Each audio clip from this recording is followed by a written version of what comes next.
So about yesterday, sometime in the afternoon, the Blackhawks announced this trade. Seth Jones, 32nd overall pick this year in 2022, sixth-round pick in exchange for Adam Bachwist, whatever, number 12 and 44 this year, and then the 22nd first-round pick.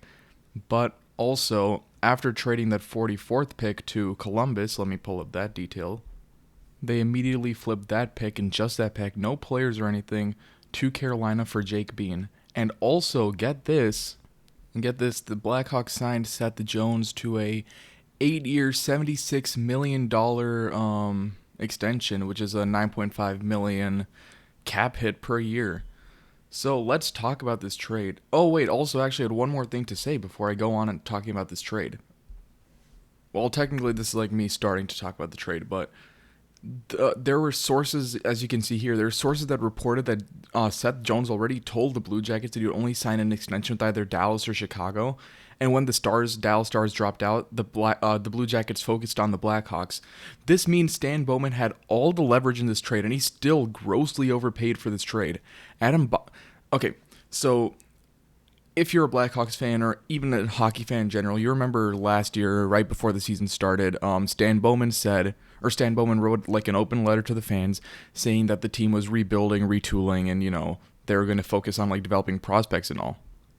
I think it is a move that is long overdue because I think I've been watching the Blackhawks way back since like 2009, 2010 now, and I think the writing was on the wall for that team in 2015 after they won that final cup. Like, you could tell they weren't performing at their best, really, in my opinion, that year. Yeah, like, and even like right off the gate in 2016, you could tell they just weren't playing as well as they had it from 2010 to 2015, right? So it makes sense, right? Keep the old veteran guys on the team, like the people who pretty much you need to keep on the team, like Patrick Kane, Jonathan Taves, Brent Seabrook, but he got injured, so that is a whole thing, and he ended up retiring.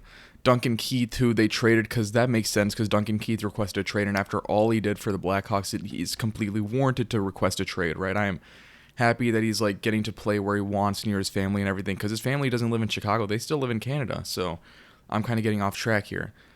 And I understand why Stan would trade for Seth Jones. He's literally a top 2 defense guy, right? Yes, he didn't play as good last year or the year before, but he's still an elite defender, especially now that we traded Duncan Keith. That is kind of necessary, that we needed a top guy. The problem I have with this trade is the return that Stan Bowman gave. Let me pull up that tweet again. Yeah, the return that Stan Bowman gave, and the fact that, and the extension, and the return and the extension that Stan Bowman gave to Seth Jones. So first of all, let's talk about this return. Okay, Adam Bachwist. All right, he's a stud. He's like he's just literally an elite defensive prospect for the Hawks. He's been playing really well. I really liked him whenever I got to see him play. And I don't know why you would trade him in a rebuild, right? You would think that the whole point of acquiring Seth Jones was to help people like Adam Bachwist train, right? Help them develop their game, develop the Hawks defense into something amazing, which I thought was going to be the plan when I first saw the rumors that the Hawks were trading for Seth Jones. And even when like all the reporters were reporting that the Seth Jones deal was done, but they didn't know what the return was. I knew there was going to be a player thrown in, but I don't know who it would have been. I didn't think it would be someone like on Adam Bachwist's level, right? That's the problem. Like, literally the only question is like, has Stan Bowman lost his mind? Actually, before I get into that, because once I start talking about that, I'm going to start complaining about like how bad being a Hawks fan has been for this past offseason. Let's talk about this number 44 pick, okay? Keep in mind, keep in mind that the Hawks already had all the leverage in this trade, right? They could have gone Seth Jones for way lower, because I am sure that either way, whatever happened, Seth Jones is going to make his way to Chicago, right? So I was thinking, like, the Blue Jackets were thinking, let's just dump him for whatever we can, try to get some return, because otherwise he'll leave for free and free. He'll leave with no return for the Blue Jackets in free agency next offseason, right? Makes sense. The real problem I have with this trade, like, one of the many problems I have with this trade, I guess, is that number 44 overall pick. The thing is, the Blue Jackets were able to flip that immediately for Jack Bean, I believe. Let me pull up that tweet again. I want to make sure. Sorry about that. It's Jake Bean, but yeah, they flipped that second round pick that Chicago gave them, pick 44 right here, in exchange for Jake Bean. And if you don't know Jake Bean, he's like a pretty good defensive prospect, pretty much like Adam Bokvist. Tons of potential. He's really young too. I think. Let me check his age real quick. Yeah, 23 years old, drafted 13 overall in the 2016 draft, all that stuff, right? So that's what I don't get, okay? When Stan Bowman has all the leverage in this trade, right? Why were you going to overpay this much? And keep in mind also, it's he also traded the first round pick this year.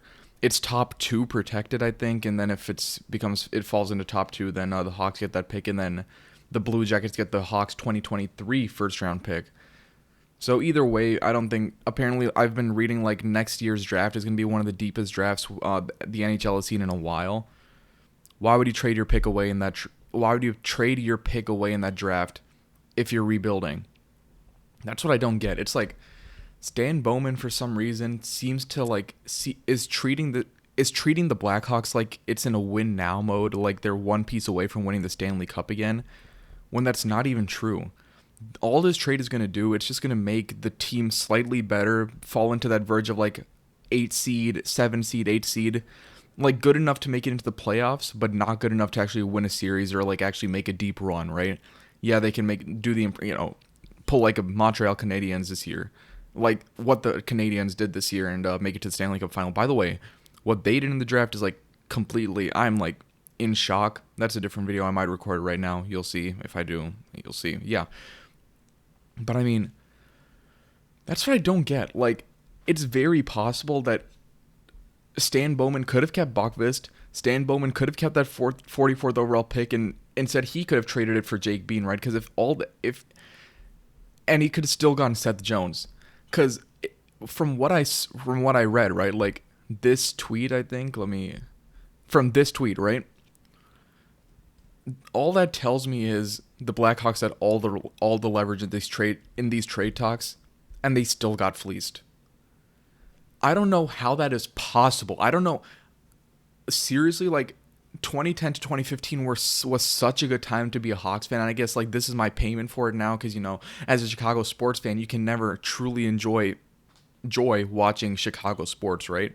They may be good, but eventually everything's going to fall off and everything's just going to become disappointing. Look at the Derrick Rose years, good team hampered by the worst front office I have ever seen in my life in any sport. Blackhawks 2010 to 2015 were magical years, and now look at this. I'm in shock. Chicago Bears, yikes. Up until this year, depressing to watch. Up until this year in 2018, and I also haven't seen them this year. I'm just like extremely hyped for Justin Fields. Cubs, that's also a dumpster fire. Every single Chicago team I support is an absolute dumpster fire. I just don't get what the point of this trade was. And let's not even get started on the whole allegations against the Blackhawks thing, because I'm not comfortable talking about that. It's terrible. I like rage tweeted about it a week or two ago, because I was really mad about it. Like, scroll down enough on my Twitter at Tall Indian Man, you'll see it. It's so stupid how Stan Bowman has this delusions of grandeur or something. The Blackhawks organization and the NHL have refused to comment on those allegations. It's not even an allegation. It's like if you read the suit and all that, it's terrible, disgusting stuff. I don't even want to repeat it, but I'm just whatever. Stan Bowman, instead of doing that, he does this like hot trade trying to get team interest back in or fan interest back in the Blackhawks or something.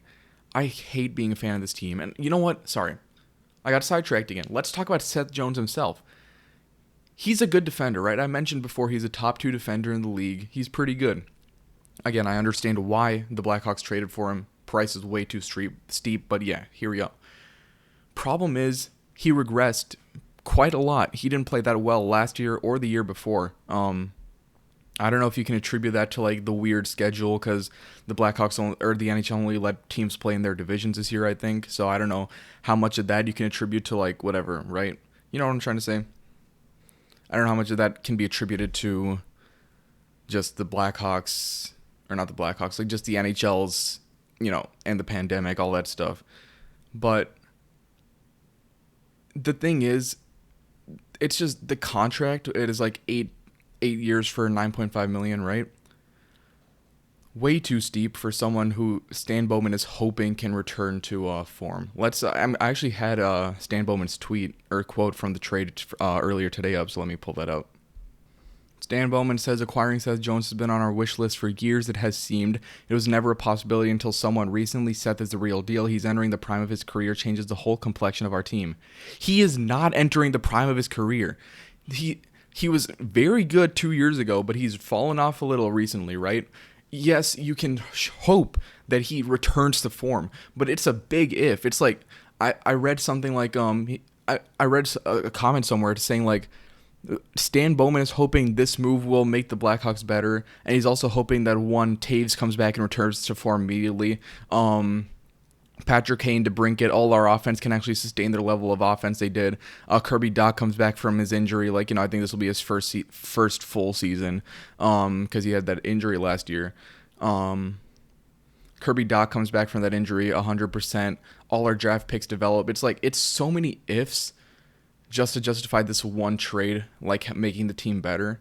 It just doesn't make sense. This is a huge if Seth Jones returns to form.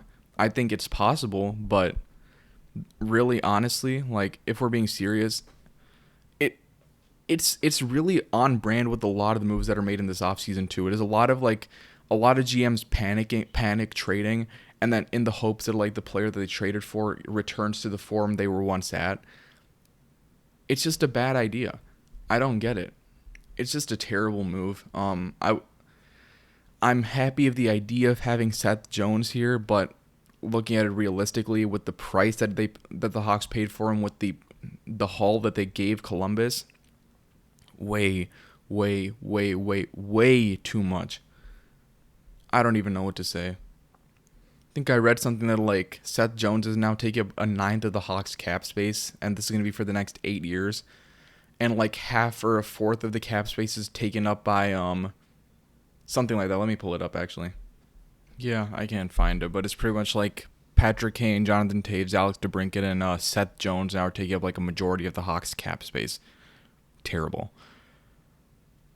I'm in shock. Honestly, I can't in good faith support this team anymore. It's not even because I'm trying to be a bandwagon. If you know what allegations I'm talking about, you know why. On top of that, the fact that Seth, wow, oh my God. Stan Bowman is refusing to comment on it. The NHL is refusing to comment on it. Anyone from the Blackhawks organization is refusing to comment on it, or the NHL. And on top of that, they're trying to distract us by making these blockbuster trades. When you look beneath the surface really quickly, you can tell it's a terrible pick. Honestly, I think this trade could have been done without sending Adam Bachvist over. Probably could have sent an offensive prospect maybe. And that number 44 pick, especially because the Blue Jackets got Jake Bean out of it. Imagine having Seth Jones helping mentor, develop Adam Bachvist and Jake Bean. That would have been amazing for our defense. Our defense has been lacking this year, especially after Brent Seabrook got injured, especially after Duncan Keith. Now that Duncan Keith got traded, Adam Bachvist was, yeah. I don't know what to say. I'm genuinely in shock. I'm so mad. I'm angry at Stan Bowman. And by the way, this is coming from one of the biggest Stan Bowman supporters in the last few years, right? Ever since 2015, there's always been people saying fire Stan, fire Stan, fire Stan. I've always been defending him. Now I can't in good faith defend him anymore. It's just depressing being a Blackhawks fan. Again, not even because of bandwagon stuff. This trade is just pretty much a straw that broke the camel's back for me. I can't in good faith support the Blackhawks anymore. I'm still going to watch them. You know what? It's kind of an overstatement, but honestly, I'm not going to be watching that many Blackhawks games this year, I think. I just can't. I'm not going to go to a game. I used to try to go to a game every single year, a couple games every single season. I don't think I can do that anymore. I cannot support this team. That's it. this video got really depressing, but hope you enjoyed. Sorry I haven't been uploading. It's just been I've been doing a lot of work lately, a lot of stuff to get done. But hope you enjoyed. I might do videos on like every single other move, one video for every other move that I'm I might make like one mega video for every move that every team made besides this one, because I'm regretfully a Blackhawks fan, and that's why I made this video. But yeah, hope you enjoyed. Bit of a longer one. Got, turned into me rambling for the last 5-10 minutes there, but I mean, had stuff to get off my chest. See ya.